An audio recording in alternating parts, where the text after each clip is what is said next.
আমি তো দোকানে আইছি, দোকান খুলছি। আর এখানে পাশে দাদা একজন আছে, আইয়া কয় যে দরজাটা খোলা, একটু দৌড়িয়ে যাচ্ছে। গিয়ে আমি দৌড়িয়া খুলছি দরজাটা, খুলিয়া দেখি এই দরজাটা খোলা। খোলার সঙ্গে সঙ্গে ঘরের মেইন দরজাটা খোলা, পিছনের ঘরে। এরপরে তো আমি সঙ্গে সঙ্গে পাড়ার দাদা ডাকছি, তারা আইয়া কইছে যে এরম এরম সবটা ডাক দো, ডাকা হয়েছে এরকম। বাড়ির মালিক কই? তাই একটু গেছে মনে বাইরে গেছে আর কি। আচ্ছা, আমার কইছে না ঠিক কই কেউ কেউ বাড়িতে নাই? না, কেউ বাইরে তার যে পুলকদা যে যে ছেলে যে তাই তাকে দিল্লিতে, তো তাই তো একলাই বাড়িতে থাকে, তাই না একটু গেছে খাচ্ছে। আপনি কি করেন এখানে? আমার তো দোকান আছে সামনে, কুসুমার দোকান। আপনার নাম কি? আমার নাম মনোজ চক্রবর্তী।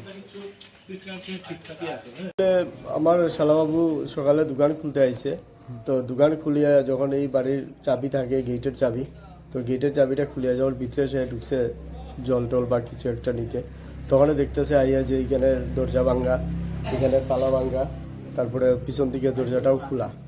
যথারীতি আমার এসে ফোন করছে, মেবি চুর ঢুকছে। তারপরে আমি আশপাশ জানানো হয়েছে, জানানোর পরে ওই আইয়া এত কি অবস্থা, আপনারও সেমভাবে ফোন করা হয়েছে।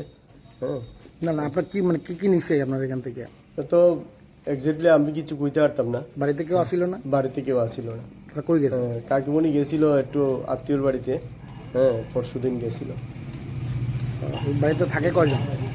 বাড়িতে কাকিমণি একাই থাকুন বর্তমানে। ছেলে তাইনের আছে, তাইনে হ্যাঁ দিল্লিতে থাকে, এবং ছেলের বউ যে আছে তাইনে বাপের বাড়িতে থাকে, একটু অসুস্থ আছে এর জন্য আর কি। কয়টা ঘরের তালা ভাঙছে এখানে?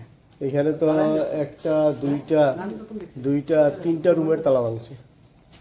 মানে কি নিছে এটা আপনার কইতে পারতেন না, এটা তো আমরা কইতে পারতাম না। বাড়ির মালিকের নাম কি? বাড়ির মালিকের নাম তো ইয়ে, কাকু তো মারা গেছেন, বিকাশ রঞ্জন দে, আর ওনার ওয়াইফ থাকে এখন। ছেলের নাম ওই বিপ্লব কুমার দে। আর আপনি কি মানে এখানে কি মানে কি? আমার অ্যাকচুয়ালি ওই দোকান সামনে যে দোকানটা আছে ওনাদেরই জায়গার, আমরা ভাড়া নিয়ে দোকানদারি করি আর কি। প্রথম ঘটনাটা কে দেখছে? প্রথম ঘটনাটা দেখছে আমার শালাবাবু। হ্যাঁ, ঘটনাটা তো তারা বাসাতে কেউ আসে না, 1 নম্বর। নাম্বার 2 হয়েছে যিনি বাড়ির মালিক, তিনি বোধহয় একটা বিয়ের পারপাসে বাড়িতে গেছিলেন, ইয়েতে শিলচরে।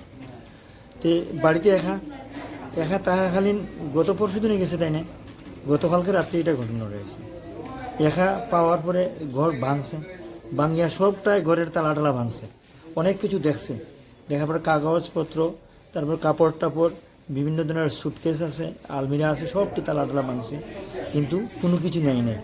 কিন্তু তারাও মোটামুটি একটু সতর্ক আছিল যে ঘরও যে মূল্যবান জিনিস কিছু রাখছে না, হ্যাঁ, যার ফলে তারা মানে লাকিলি বেচা গেছে, না হলে ঘর থেকে অনেক জিনিস যাইত। হ্যাঁ, এটাই আমরা তদন্ত করতেছি, এটা বাকিটা তদন্ত আমরা জারি থাকবো। থানাতে একটা ইনফরমেশন গেছে রাজবাড়িতে 22 নম্বর ওয়ার্ডে ওই লেক বিকাশ রঞ্জন বাসার বাড়িতে থালাভাঙা, তাদের সামনে আছে ভাড়াটি আছে, তারা কইতেছে সকালবেলা প্রত্যেকদিন জল নেয় এবং বাড়িতে লোক ছিল না। আয়া দেখাশোনা করে আমাদের দিনের বেলা, রাত্রে তো কেউ থাকে না, যখন আয়া দেখছে ঘরের তালা ভাঙা থাকায় তাই সাথে সাথে থানাতে টেলিফোন করছে। টেলিফোন করার পর আমরা আইসি, আয়া দেখতে পেলাম যে এই ঘরের সবগুলো তালা ভাঙা এবং আলমিরা টেলমিরা সব ভাঙা, কাগজপত্র এবং এই কাপড় টাপড় এলোমেলো ভাঙা, সমস্ত ঘরটাই। প্রাথমিক ধারণা কি মনে করা যায়? এটা প্রাথমিক ধারণা হইতেছে গতকালকে রাত্রে বোধহয় এটাই ঘটনাটা, মানে চুরিকাণ্ড ঘটেছে। চুরিকাণ্ড ঘটেছে। বেশি পরিশ্রম করছে না।